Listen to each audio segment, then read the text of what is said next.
JP Morgan is now predicting the economy will shrink by 1% next quarter due to the pandemic. The bank warns this winter will be grim, but it does expect a rally in the second and third quarters based on vaccine developments and prospects for a stimulus package. Deirdre Bolton joins us now to break this all down. Deirdre, given we could have a vaccine approved as soon as next month, why are the predictions so dire for the end of this year and the first quarter of next year?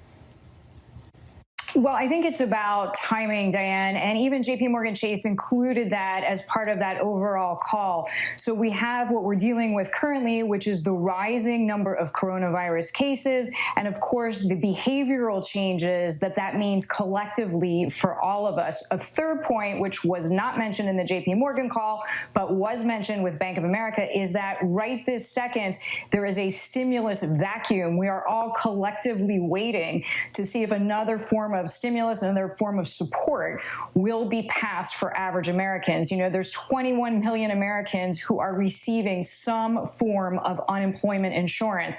So with that as the backdrop, it's just going to take time. Now, the bright spot is on the flip side of the timing. Again, a call from Bank of America this morning saying the back half of the year will be much stronger. And that is as everybody, or not everybody, but the majority of people are vaccinated, and then again, those behavioral shifts begin to change, and then the parts of the economy that have been so hard hit, so think anything to do with leisure, hospitality, even entertainment. If people don't feel so scared for their personal health or their family's health, well, then going to a concert becomes a really viable option. Once those parts of the economy do well, the rest does well, Diane. And Deirdre, we could also see more people start losing some benefits. Some of those safety nets from the CARES Act expire. What will that look like? Well, the clock is ticking, and to your point, it's really ticking loudly. There are a lot of components to the CARES Act which have really been holding up certain segments of the population. As I mentioned, 21 million Americans in some form or another receiving some form of unemployment benefits. A lot of that goes away as of December 31st. There has also been some support for student loan. There has been a lot of flexibility for people who own a mortgage, who cannot pay their mortgages.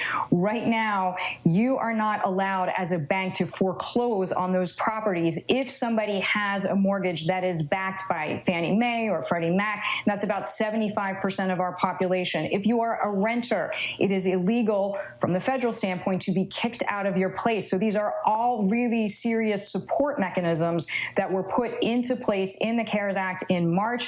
And so there really is a lot of concern with the fact that this is ending in 39 days from now, Diane. And for Americans on the ropes who really need these support points, there is another package. Almost any economist you speak with will tell you the same thing. Another package in some form is necessary, Diane. So, Deirdre, when you put these things together, the expiration of some of these benefits, the employment picture right now, the overall economic picture, but then kind of a brighter horizon ahead, what does it all look like for the average American? For the average American, I think, and you've done so much good reporting, I was just even listening to the people that you were asking about their holiday plans. For most people, it's about a sense of health, personal safety, and how they want to interact with their communities. Obviously, friends and family first, and then the larger community. So as soon as these vaccines become a little bit more widespread, and people are comfortable living their lives, which looks a little bit more like the pre-pandemic life, then you have a pretty strong chance for a great economic recovery. What we spend, of course, adds up big. We know consumer spending, what you and I spend collectively, it's 2/3 of our economy. So once people feel comfortable traveling and going out, you have a completely different economic picture, Diane. But until then, most people will tell you, we need a little help. All right. Deirdre Bolton, thank you for that.